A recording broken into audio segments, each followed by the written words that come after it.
પગે ત્યાં હોય એક દી હોસ્પિટલમાં બીમાર હતા. સ્વામી પોતે બરાબર શરીરમાં નહોતું, ખાલી સમાચાર આવે હરિભક્તનો.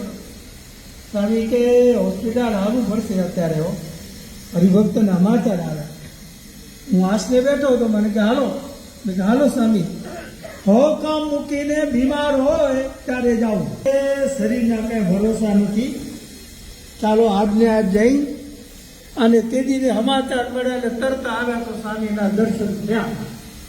બીજા દી આવત તો રાતે સ્વામી ધામમાં જવાના હતા.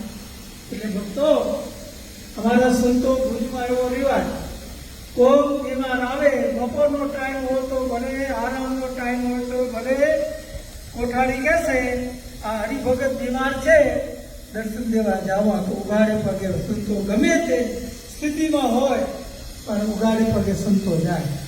અને બાપા દર્શનની જ વાટ જોતા હોય અને દર્શન થઈ જાય તેની ઘડીએ અને અંતે અક્ષરધામની પ્રાપ્તિ થાય. સમજાણા? સંતો ત્યાં આગલે દિવસે આવી ગયા, એને દર્શન થઈ ગયા. જો બીજા દિવસ માટે રાખ્યું હોત તો દર્શન થાત. એટલે ભક્તો 73 વર્ષ સુધી આ સત્સંગમાં દીક્ષાને સ્વીકારી અને નરનાળ દેવની અખંડ સેવામાં રહ્યા. નરનાળ દેવની જે સર્વ ક્રિયાઓમાં પણ અખંડ સેવામાં રહ્યા.